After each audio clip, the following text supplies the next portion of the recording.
All right, I got a little after 10 o'clock Pacific time, so we can get started.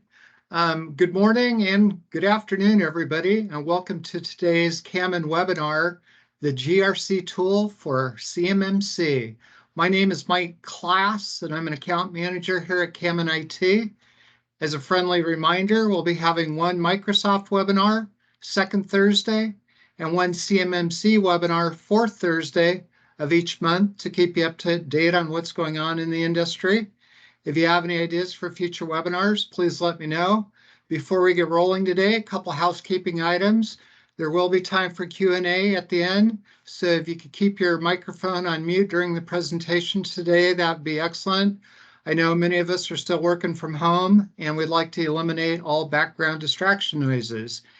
If you have any questions mid-presentation, please feel free to use the chat functionality or the raise hand, icon, and we'll be sure to weave that into the conversation best we can. We will be recording today's webinar, so if you're uncomfortable with this, now would be your opportunity to opt out. Now, with that out of the way, let's get down to business. So FeatureFeed is a GRC tool. What does GRC stand for? It stands for Governance, Risk, and Compliance. So today what we're going to do a quick rehash of CMMC, a review. We're going to do a FeatureFeed product demo, and then we're going to follow that up by a FeatureFeed question and answer session. So hopefully on today's webinar, you might learn how did FeatureFeed get started? How has FeatureFeed changed over the years? What is FeatureFeed going to look like in the future? And why FeatureFeed is the best GRC tool in the market today. So please sit back and relax, and let's hear our presidents and CEOs, Matt Katzer and Mark Berman, talk today to us about the GRC tool for CMMC. Please take it away, Matt.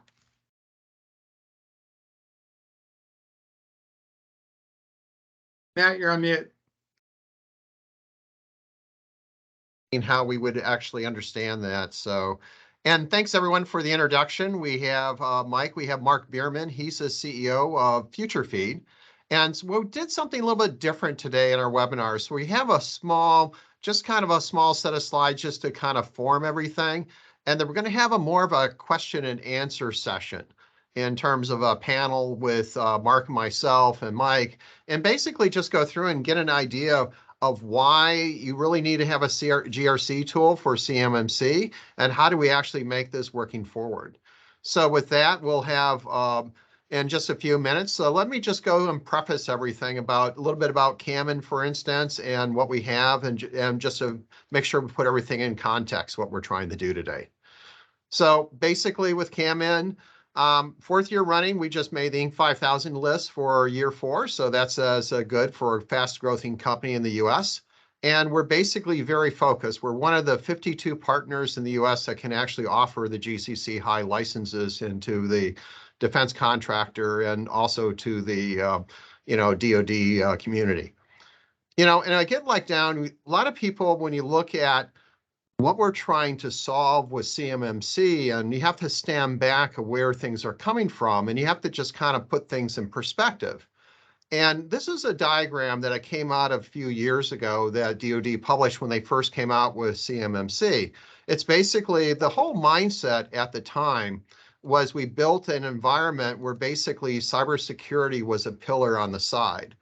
And how things have changed, especially with the nation state actors and everything that's gone on, it's fundamental to the structure.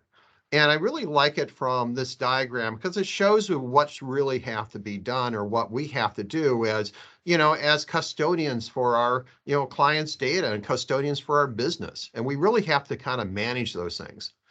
And the DoD said, okay, they're going to put a CMC specification. Originally was the NIST 800-171 requirements, which morphed into the CMC requirements, and we're executing against this timeline. And right now, we're really about in this point of mid-25. There's going to be an interim ruling that's going to come out next year that's going to redefine some times, but still we're going to execute against that. And if you look at what this really means for each of our businesses, and it really has effects in terms of not just our defense contractors, but also it has defense in the commercial side, because as the laws are changing, what's happening in the IT industry, as if you don't put cybersecurity controls in place, things that basically just make business sense, it's negligence. And it's affecting in terms of commercial business, it's affecting in terms of the defense contractors. And you can see a lot of issues that have happened because certain controls are not in place.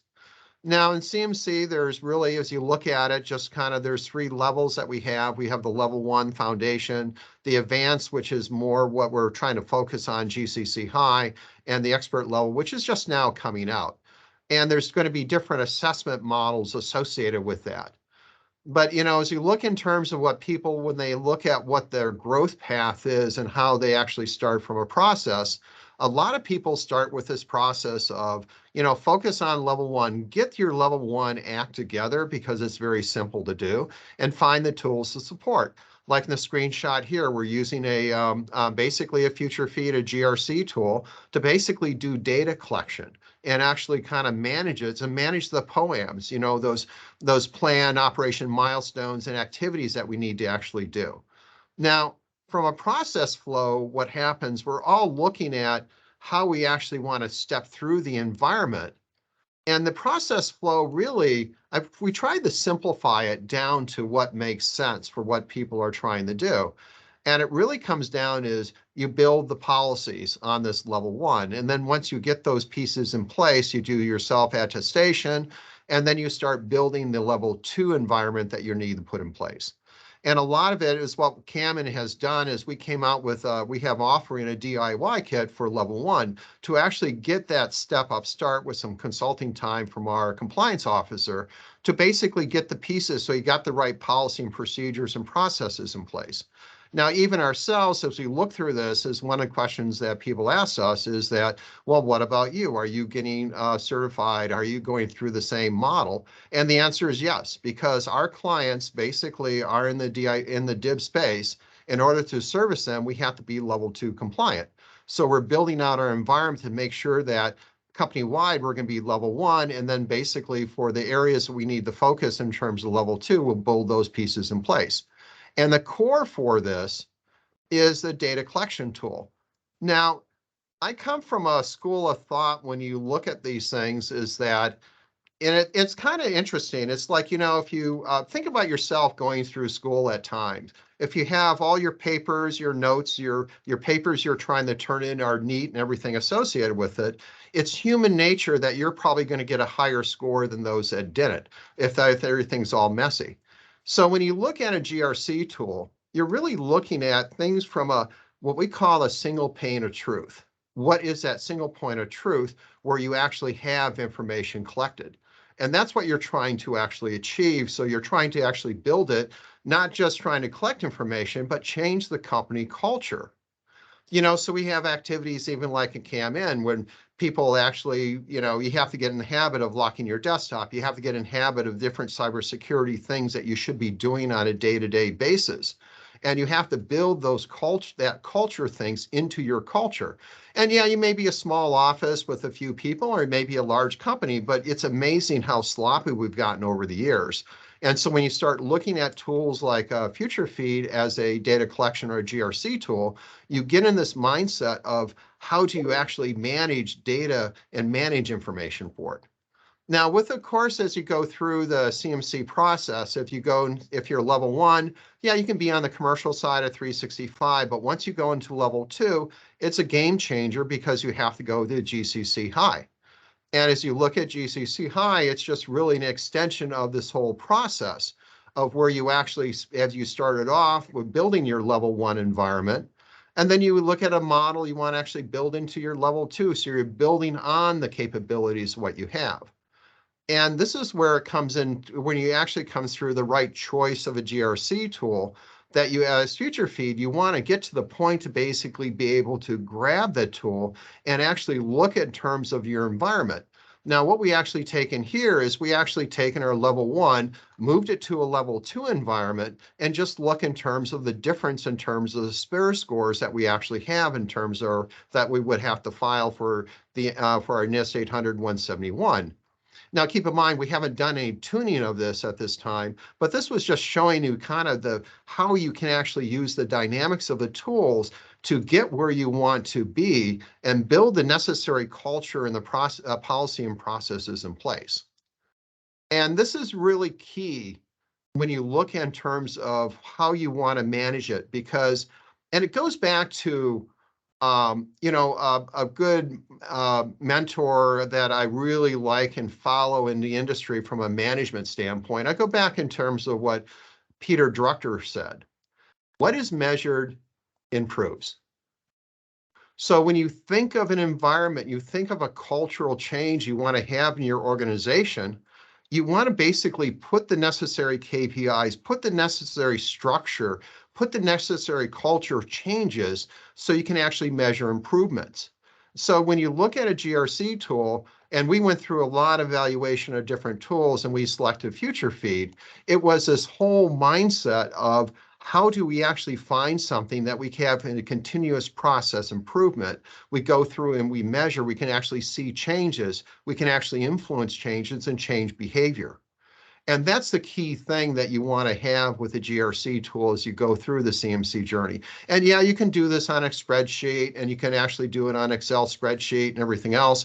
But when you start building what you actually need to put in there for level 2s, you start looking at those 110 controls, the 320 processes you need to put in place. You suddenly start saying that, okay, now what is the shared responsibility for like AC1 for the access control for 3.1? How do you put those pieces? What is being done by you? What is being done by the services you're using? All that is important. And it gets back to what Peter Drucker said. What measures improve? So when you're looking at cybersecurity, you're looking at business processes, it's about doing those things necessary to basically improve the efficiency of the business. And yeah, CMC, there's work to be done, but if you plan it, you actually will end up with a positive motivation or positive enhancement for the organization, because you're going to actually put methodologies and process that's going to improve the efficiency of the organization and make things actually work better.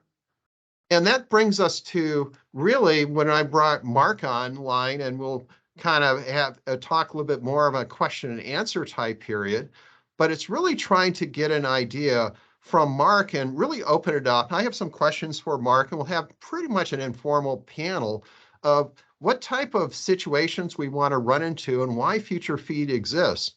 But it really comes back to this whole concept of what is measured and improved, and how do you actually change the cybersecurity culture? So with that, what I'd like to try to do is basically, let's go just have an open panel discussion with Mark, and we'll have some questions for him. And then we can go through and say, okay, and if there's questions from the audience, what we can do is also kind of pop those as well. So with Mark, Mark is the president and CEO of Future Feed. And it's a great honor to have him join us on this event today and basically have a pretty open panel discussion. So Mark, so what do you think, looking at generally a Future Feed in terms of what we said, what Drucker has said, and how we want to change the model of cybersecurity, how do you actually view that? So I try to, first of all, thank you for having me in here today. And it really is a pleasure to be here and to share a little bit of the observations that we've made along the way. So from my point of view, we have to really look at the big picture. Why are we doing this? Why is the government making us do this in the first place? And what we find is that DoD contractors, whether they're primes or subs, spend 1% to 2% of their budget on IT and cybersecurity, whereas commercial businesses, the bank that you go into, whatever it may be, the restaurant that takes your credit card, spend 5% to 6% of their budget there. So we have a cultural change that needs to be made, where there is an expectation of contractors for the DoD in general that it's more important to bid your contracts at the lowest best price and deliver on the contracts, and cybersecurity is secondary. And what the government said starting in 2017 is, wait a second, guys, to the industry as a whole, this is not working. We create a plane, we use the best of American ingenuity, we create a plane like the F-35 or a B-2 bomber, and without stealing one of our planes, the Chinese in this case, have produced planes almost on the same schedule that we do because they have all the plans for all the parts that go into it. And so we have lost our competitive edge. And in fact, as an economy, we lose $500 to $600 billion a year in intellectual property. So they said basically, stop. This is ridiculous. We will no longer just assume that you're keeping our CUI, our controlled, unclassified information, confidential. We're only going to buy from you if we know that you're keeping it confidential and you're keeping it secure. So that was the original impetus. Now, from Future Feed's point of view, we said, wait a second.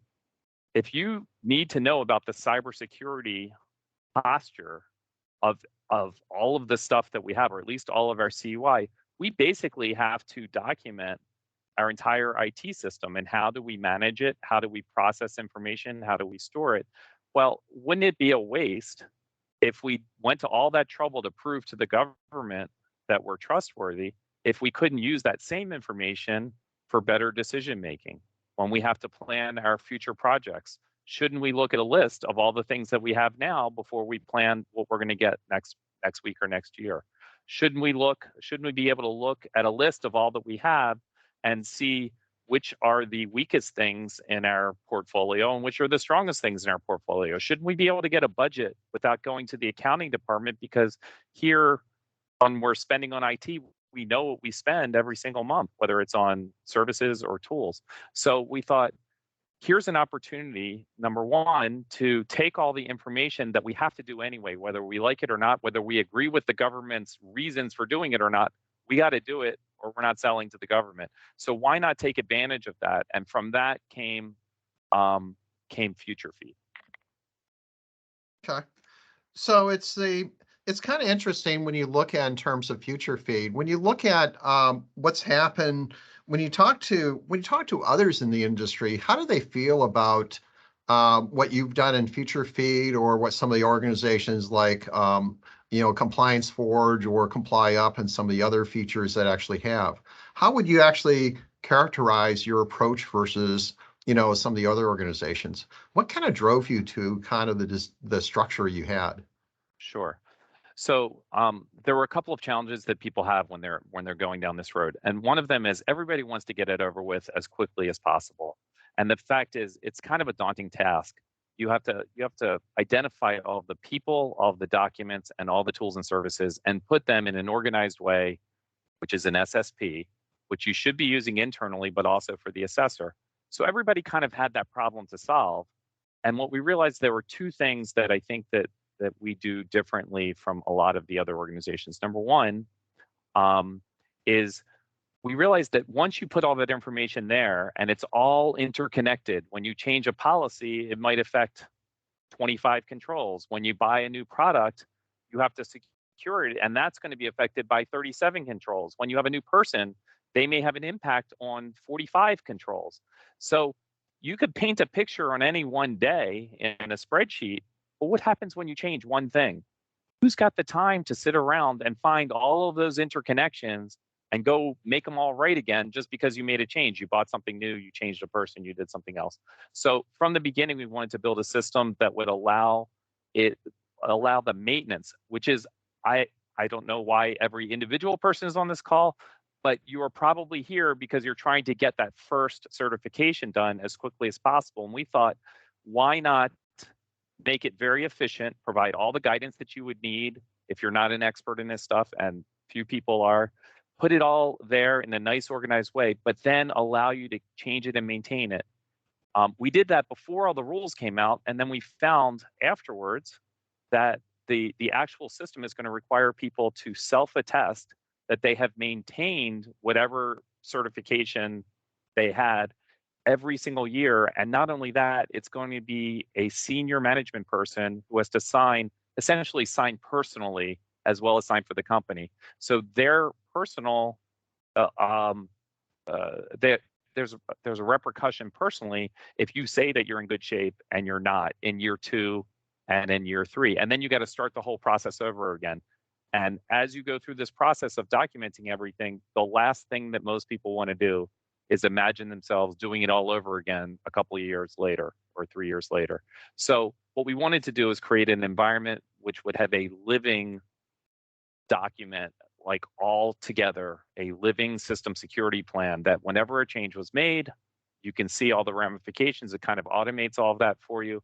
And we want to make it easy so that maybe the first time it's a big challenge, but after that, we're on an easy street. We can maintain it.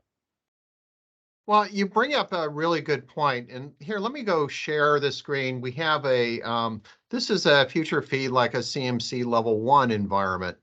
And, when we actually look at terms of, we started like our security journey at KAMIND with our clients back in 2017, where we actually started looking at, we saw through the grapevine, through our tea leaves, that there's going to be a mandatory compliance across the industry.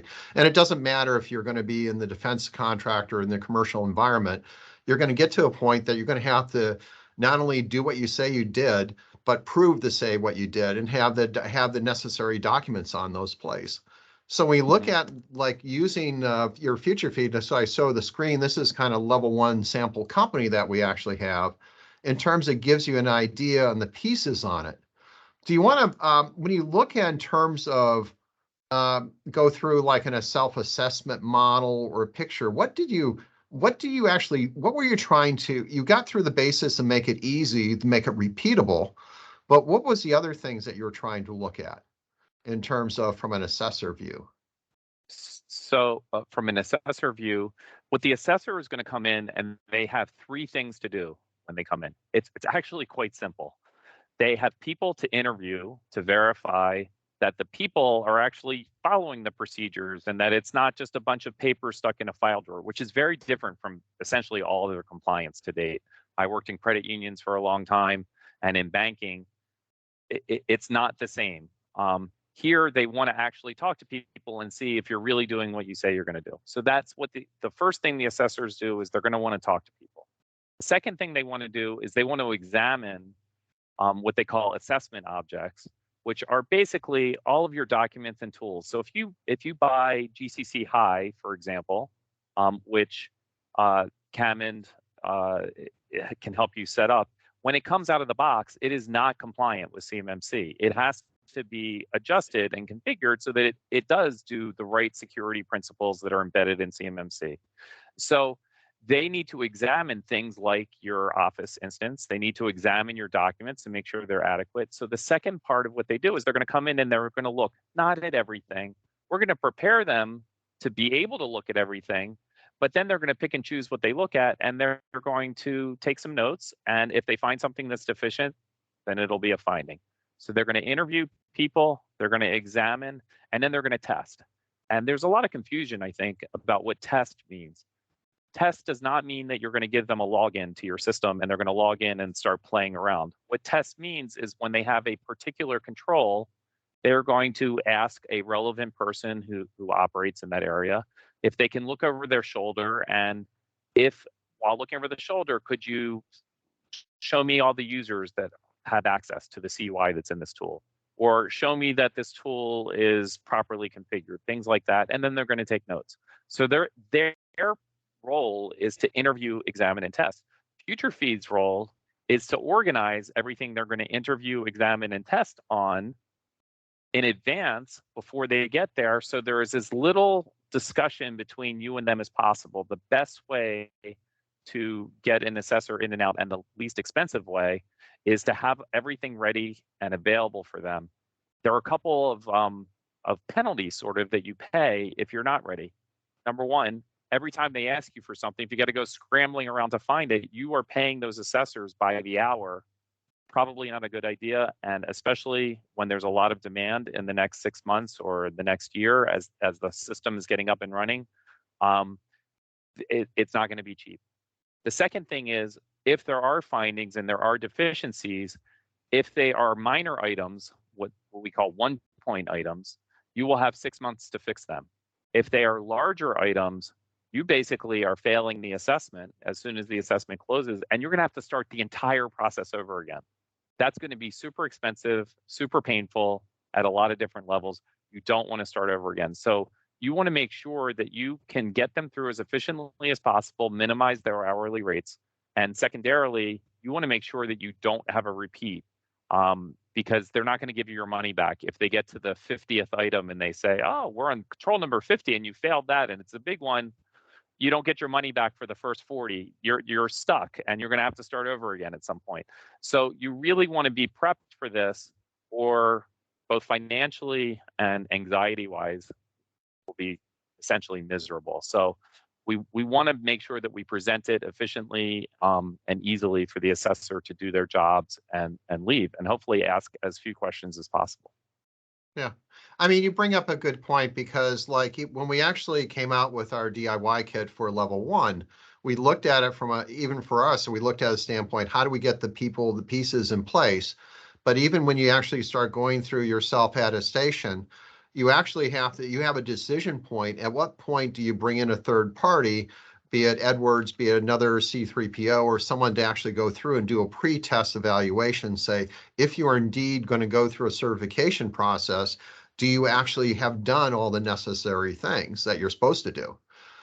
So it's like, in terms of, when I look at the future feed, like this, the authorized access control for ACL 1, it's trying to actually look in terms of the practice. You can see the status of what's been done. And now you're building up the documentation necessary, so I know what needs to be done. Was the mindset when you were putting this together? So you have this single point of truth? Absolutely. We want to have a single point of truth, and we also don't want to waste a moment of when you discover that there is something missing. So if you go back up to the top a little bit, when you look at those objectives, there's something missing on objective A, and there's a place on the left where you can take. But as soon as you find out that you're no good on A, authorized users are identified, it immediately creates a poem. And could you write a poem on a legal pad on your desk? Yeah, but that's kind of hard to share. Could you write an email? Well, we've observed that amongst our client base, the typical first assessment can lead to 150 to 300 poems. It's very hard to track that if you don't have something tracking it for you. So one of our key goals here is we have a couple of strategies with the software. Number one, if you record a piece of information, you should never have to type the same thing twice. That's inefficient. So if you record it in one place and we need it in another place, wherever you did it the first time, it'll appear in the second place. Secondly, if you have a to-do, and we all do, future feed included, when we first did it, we have to identify various poems for ourselves. We all find the poems, which is our shopping list, our to-do list. We don't want to lose that thought, because that will come back to bite you in the rear end. So every time you find that something's missing, it will record it for you. It won't let you forget. You can set a goal. If we're looking at this screen, you can have a due date. You can sort of which ones are more important or less important, which ones will cost more or cost less, or be, if you have 100 things to do, you gotta prioritize some way or another. And we pre-populate it with our observations of which things are the most impactful, or which things honestly don't cost very much. So here in this example, you have to make a user list. The cost of making a user list is de minimis. The effort to make a user list, same thing. The impact of actually knowing who's authorized to go on your system and who is not authorized, that's humongous. So we knew that in advance, so we pre-program it so that when you identify that this is a gap for you, you can actually prioritize this as not only something that you'll do first, but something that won't cost you a lot and won't be that hard to do. And that helps you get from where you are, a company that thinks they have great cybersecurity, but finds out that maybe it's not as good as we thought, to where you want to be, where you are not perfect. There is no such thing as perfect cybersecurity, but you're good enough for the government. Yeah, you mentioned a very good point, because one of the features that I'd noticed because we use Future Feed in a lot of different business, both commercial and our defense contractors. And this whole cost concept is basically, it's a variable. It's really what is unique to the organization, what scales the organization, because you look at costs as relative. So it's not really, and we had some discussions years ago, and I appreciate your change when you actually trying to budget things. you want to get out of the mindset of, hey, it's going to cost me $10,000 or $5,000. And you went to this model where it's going to cost me $5 signs or $4 signs or $3 signs. So you take money out of the discussion, so you're focusing on what the resolution is, and then you can prioritize it. What drove you to that type of, when your experience in terms of dealing in some of the other companies you have, what drove you to use that type of model? There were really two drivers. One, I used to do assessments myself, and it would drive me batty when we found some gap somewhere, and the person sitting across the table from me said, well, how much, and it's natural. What is it going to cost to fix it, or how hard is it going to be to fix it? And then instead of going to the next, finding the next gap, we end up having a 20-minute conversation about something that I really didn't know the answer to until you research what the solution is going to be. You don't know exactly what it's going to cost or how. So it's like the wrong timing. So we wanted to simplify that conversation. And I would love to say that I invented the cure, but it's based on the COSO risk framework. And the COSO risk framework says that if you don't know something to a high degree of accuracy, don't pretend that you do. Instead, just come up with some nice categories so that we can enhance the communication. And then when we have the details later, we'll have the details. If you close that modal, Matt, just click off of it really quick so we can see up at the top. Up at the top, there's the scale here. The third icon in next to the red rocket, the scale. That one to the, there you go. So everybody, with such a big job, we want to make sure that everybody is on the same page. So for my organization, $1 sign is $100. If I'm going to the McDonald's Corporation, I don't think that the upper management sweats $100 expense very much. So we want every organization, knowing that they're different, to be able to set their own parameters. And then once set, so KAMIND helps many organizations. I don't know the size of your practice, but many organizations, each one is different and each one has a unique experience. At any time when you're in the tool, we should be able to rely on that COSO risk framework and say, okay, for my organization, $5 signs is pretty huge. That's $10,000. For another one, it's $100,000. And that way everybody can talk and be on the same page without getting distracted. No, that's interesting, because I find this is useful, a lot of discussions, because you can get to what happens when you actually use this framework. And this scales into the level 2 tool as well. It basically gets you the point so you can actually talk about the issues, figure out what is the best way to approach it and what makes sense for your organization. Because what may, as you said, what may cost McDonald's a lot of money to do, a different organization may not, and you can actually scale appropriate for what you're trying to make changes on. So it's all in the eyes of the beholder, right? And so culturally, sorry to jump in, but culturally, we hired a psychologist to help us. It was one of the first hires we made to help us in the design of the software, because how people consume information, how they communicate with each other, all of that adds up to efficiency. And so we wanted to bake some of those key principles into the product so that this could be done efficiently, so that ultimately the culture of the organization is changing. Not to be on a soapbox here, but up until recently, the culture of companies with their technology was, we buy technology to save money and to be efficient, and then we pay somebody to secure it later. And the cultural change that's happening now is we do cybersecurity as we do it. So if we're building something new, we build cybersecurity into it. We don't ask somebody else to do all the security. We realize that every user has a role to play in the cybersecurity. So we do cybersecurity with the provider. The provider doesn't do it for us because they can't. It's simply impossible. And the regulations make sure of that. So KAMIND can all day long tell you the cybersecurity is great. That doesn't get you out of the requirement that the C-suite people, the CEO, COO, et cetera, have a review meeting once a year to make sure that they are ultimately accountable for the cybersecurity of the company. So now we have this combination where the whole company is working together towards cybersecurity, as opposed to kind of slapping it on at the end. Sorry, I think that was way bigger than the question. No, that's actually a good point. I mean, this is an open discussion, so if there's questions that other folks have in the audience, feel free to put them in the chat window.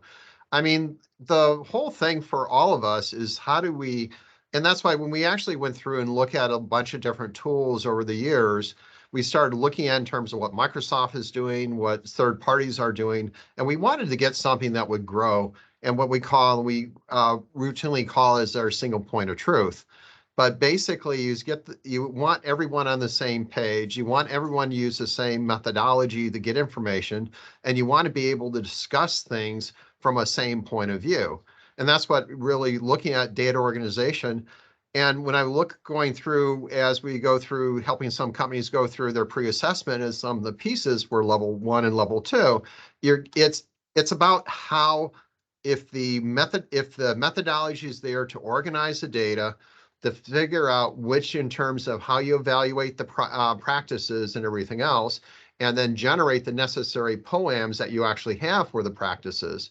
That's really the key. And I think in terms of what you're trying to accomplish in terms of future feed, in terms of the foundational stuff was just really key. And this scales directly into level 2. Yeah, another way to say it, by the way, level 2 is no different from level 1. We just give you more controls. So you lose nothing when you change levels with future feed. It's just a different view. So if you want to, another way to think of it, this just occurred to me as you were talking. The first part is really for you. The objectives, this is so that you know how your company is doing. The second section on this page, scrolling down, is for the assessor. For the assessor is a stranger. By rule, the assessor can't have worked for your business before. So literally, you have this stranger walking into your business, and they want to not only understand like a little bit about what your business does, but all the things that are related to the controls. So what we're trying to do is say, okay, you can interview this guy, Jim. He's going to know about this control. And then here in tools and services and policies, and you can add more things to it, we're pretending in advance that we're talking to the assessor and say, you know, if you're assessing this control, these are the things you're going to need to look at. So we want to put them right there in front of the assessor's face so that they can look, review, and hopefully move on. And then in the last section here, if the first part is for me, the second part is for the assessor, and the third part is for speed, where it says additional evidence and artifacts. This is where you come in and you predict, well, if some guy that I don't know is going to ask me for proof of things, in that second section, I can tell them kind of the general areas and how we do things, but they're going to want to see a report, maybe a screenshot, something like that. So if we can predict some of the obvious things and put them here in advance, what happens?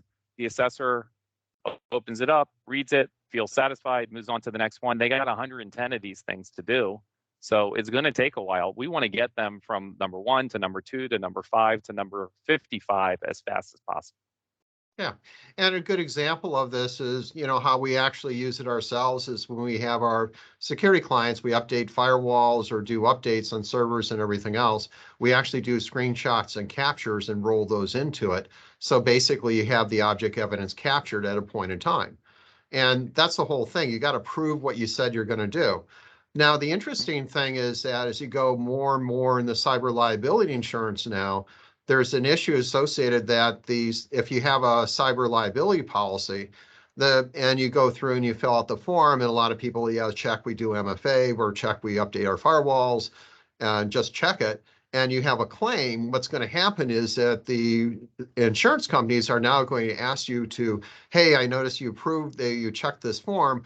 Show me the latest run because your policy has this section in it where you have shared responsibility, where you're supposed to actually maintain the records and everything else.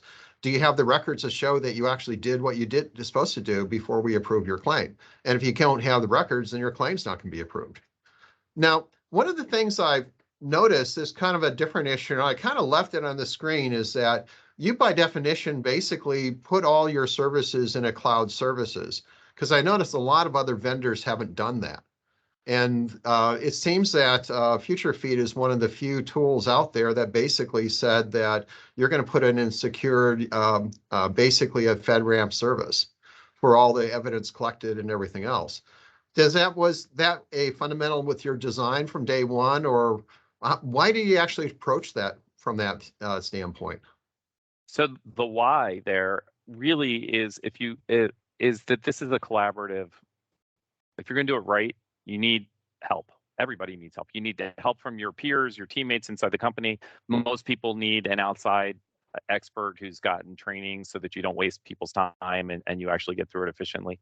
And if you installed this on one desktop, you're siloing all the information. What we need is a collaboration community, and we need a safe one. So it's in the AWS GovCloud, which is FedRAMP High authorized. So it's one step above where you need to keep CUI, which is FedRAMP moderate. So we want people to feel safe that whatever data they upload is going to be stored encrypted. It's going to be stored where other government information is generally stored. So the approach was to put it in the cloud so that different people could collaborate. Now, let's just say I'm working on a control and I have some expert just for that one control or just for a week who's going to come in. We don't limit the number of users in future feed. So even after you've been certified, say you're working on a project and you want to involve somebody just for the term of the project, you can invite somebody to help you with the cybersecurity on that project. When they're done, you can kick them out. The assessor's view, which is something that we're just developing now because we're just getting the rules out, something called the CAP came out. The assessor, instead of getting a pile of spreadsheets, is just going to get a log into future feed, assuming that the regulators let us do it. So I should caveat it by that. But the intention here is the most efficient way to review your work is to just give a login to the assessment team. They'll log in. Everything that you did will be read-only. Everything that they do will be read-only to you, but they'll be able to make notes and findings there. That's going to be the most efficient way to process it. Again, you can't really do it if it's all installed locally, but you're on the cloud. It looks like we were good forecasters because it turns out now that they're starting the first test assessments, most of the work is getting done before they show up at your place. So they do a document request and there's a big sort of pre-kickoff where they ask for a bunch of stuff. We're going to hopefully just give them a login. They'll get to review all the stuff. And when they show up on to your company, they're going to show up with a very targeted reason for showing up. They want to shoulder surf, like I said, and they want to interview people while they're kind of right there live. But a lot of the work, and I think an increasing amount of the work, is going to be done before they ever get there. So it looks like being in the cloud is a really strong advantage because you can just give them access as opposed to giving them a giant FedEx carton of paperwork that you no longer have control of the context when they read it, because they could randomly shuffle up all the files. Once you're in the software and future feed, they're going to see things in the context that we and you give it, not randomly. Gives you more control. That's kind of what it's all about in compliance. Yeah. No, I totally agree with you. If there's one challenge I'd actually have is that I really think you probably should be in Azure Gov versus AWS Gov, but I'm biased in that particular response. We will. I can't understand why. We'll be in both, but we had to pick one to get going. And by the way, I work with the Microsoft people often, as recently as 2 days ago on the phone. They're fine with us being really. It's a community that we have to put forward. As long as the information is secure. Even the Microsoft people said, sure, they would love to have future feed, but they're okay. That the AWS people also have been, at least to us, they've been really nice. They're like, we're glad you're here, but if you also had it in Azure Gov, we're fine with that too. Yeah. No, we had conversation because KAMIND's on the Microsoft CMMC Acceleration Committee. So we have talked Richard, who runs the group. He's the director of space operations for Microsoft, government space operations. So about future feed and everything else. So it's kind of, but it comes back down to it's a community, because if you look at what we're trying to do, we all have the same mission. How do we actually protect data? And how do we basically be custodians for the data that we actually manage? And it's good to see you taking that approach of being custodians, not only for clients such as us, but also for our client end users that are actually using future feed. Yes, sir. So it's important to us. Yeah, and I it's a win-win for all of us. When you look at, one of the other questions I had in my mind, when you look at what drives changes into future feed and everything else, how do you actually see the future of future feed? How do you see it evolving? Oh, goodness. Our backlog is 200 deep right now. So, but I'll keep it at high level. We had future feed is what it is today. I would love to take credit for everything.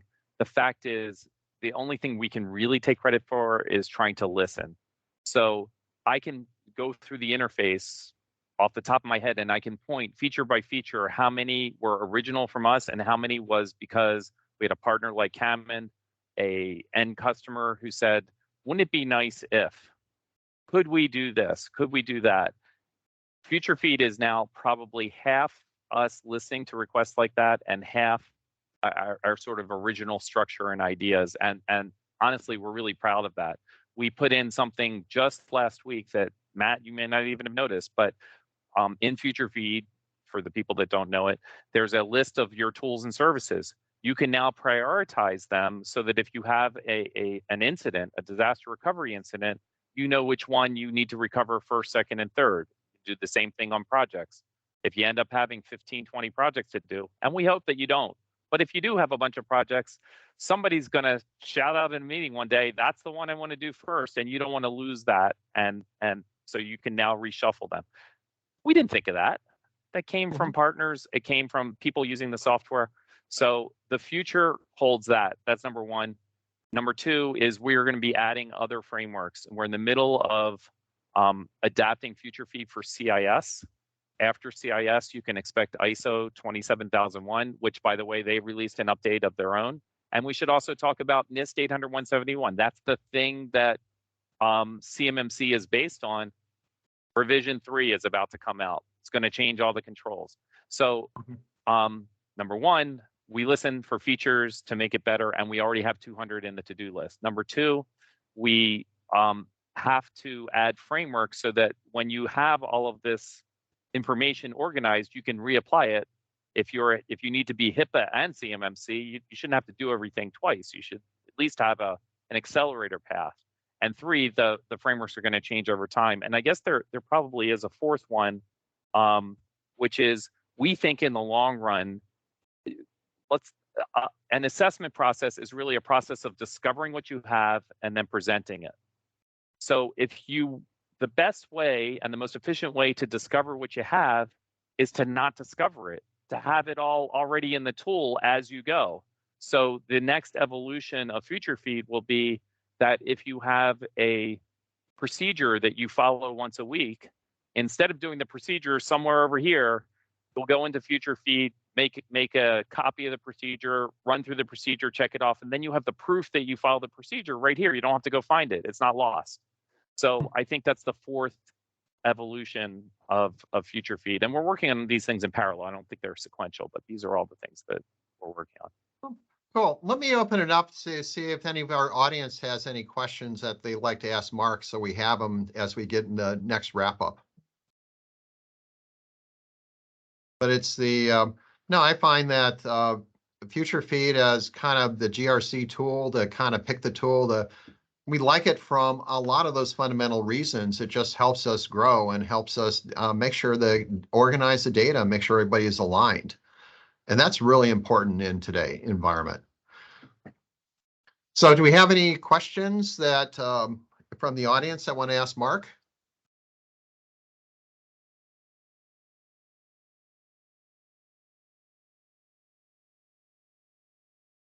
If not, let me go through and we can continue on with some of the other pieces that we actually have and just kind of do a wrap up and finish off some of the pieces then have. Well, before we do that, did you have any last minute comments, Mark, they'd like to leave the audience with? Yeah, maybe I'll just kind of summarize a little bit, and because there are other tools, it doesn't have to be Future Feed, but you have to find something that works for you. So there's a few 4 or 5 things that I could give you just as pieces of advice. Number one is this industry and the standards that they are holding us all to are pretty high. So you don't want to use a generic tool that isn't targeting the NIST 800-171 CMMC market. Your contract, your ability to win contracts depends on it. So find a tool or service or both that are targeted to DoD standards. I would say that number two, if you go to something, especially in the cloud, but whatever it is, you're putting your secret sauce of how you do IT, and in another way of looking at it, the keys to the kingdom are all getting put in one place. Make sure whatever product that you pick is secure, and that you're comfortable with its level of security. no matter how secure our product is or any other product, there's always risks. You need to understand those risks, ask some questions, because you're putting everything in one place. Number three, I think I made this point earlier. I'll just kind of say it again. Collaborate with your provider. If you have a consulting firm like KAMIND AT, just remember, if you are an OSC, an organization seeking certification, no outside provider can do it all for you. As much as we all want them to, we just want to write a check and say, just handle it. The regulations have baked into them rules that say that you have to participate. Your team has to get trained. You have to do review meetings. You have to be in charge of your own cybersecurity. So have that expectation in mind. Number four, I think KAMIND has a great program of going through level one first, accomplishing them. I don't think you said this, Matt, but everyone who has a contract with the government right now, who has FCI, non-public contract information in your contract, it says that you are, if you're a government contractor, you're already at level one. So it turns out in a survey, 78% of companies are not there. The government is kind of tired of that kind of stuff going on. They're done with that. So at least to get yourself where you're not violating the law on day one, and it's only 17 controls. It doesn't take that long. I love the process that I heard about here. Do the level one first, then move yourself to the additional 90 controls or so for level two. And then the fifth thing is, it's not one and done. As much as we want to just go through this assessment, have the government come in, give them a certification, and then stick it all in a drawer, the reality is there's pain in your future if you do that. You're going to keep changing and evolving. You may as well take all this information. You now have a list of all of the things, that all the tools and services that you have and all the documents in one place. Why not use it in your daily life? You now have a list of your to-dos. It doesn't have to just be cybersecurity to-dos. When you have something that's going to make your company better, stick it in that list too. At the end of the day, you got one budget, you got one team. It's all competing for resources. We've just organized 90% of it for compliance. So when you have something that's not compliance, you may as well stick it in there and have full visibility and have better decision making. So the fifth point is, don't waste the effort on the government. That is the biggest waste. The government, sure, they want you to do it to qualify for contracts, but once you've gone through all that pain and done it, you may as well be a better company for it and actually use it. Maintain the information, use it for planning, use it for decision making, use it for budgeting, use it to inform each other and communicate and get everybody on the same page. So those are my 5 kind of summary points. Absolutely. And to wrap up, one of them is this whole concept of continuous improvement. So if you follow anything that Drucker said in terms of management structure and changes, continuous improvement is a key, and that's how we move our businesses forward. So just to kind of wrap up some things to give you an idea, we have a DIY CMC level 1. It's roughly $3,500 to give you the pieces for it. And it's gives you that start so you know how to actually get started. It includes also the version of the Future Feed tool that we actually see. If you're looking at level 2, you're going to end up being in GCC High. GCC High is a separate continental US data center. It's totally independent of GCC, sort of like AWS Gov is. It's basically independent. And if you're looking at the implementation, and you can actually speak with us if you don't have access, Microsoft has published a guide. Now, keep in mind, Microsoft is a federal contractor. They're in Azure Gov. They are deploying the MS365 E5 suite in Azure Gov. They're going through certification, not just for level 2, but they're actually going for level 3 certification as well. So the things that you want to look at a business is you want to align yourself to basically give you the best chance of success. So next steps for everyone, and I want to give a big thank you for Mark to join us, and I'll turn over to you, Mike, and just follow these steps. Start with the DIY kit, move the GCC High for level 2, and build out against the Microsoft Technical Reference Manual. That will give you the best chances of success at the lowest cost points. Great. Thank you, Matt and Mr. Berman. We really appreciate you being on with us today. I think that's the quickest the hour's ever gone by, gaining all your insight on your product. That's awesome. We would like to remind everybody, of course, that we do resell Future Feed in a couple different versions. So if you want pricing or want a demo, let us know.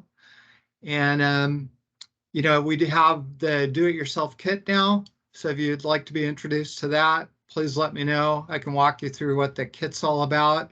It's a entry-level do-it-yourself kit for people that don't have big CMMC budgets that, you know, need to move forward. And if you have any other questions, please let us know. We do appreciate your time with us today, and look forward to seeing you on our next webinar. Thanks, everybody, and enjoy your afternoon. Thank you. Thanks, everyone. Thanks, Mark.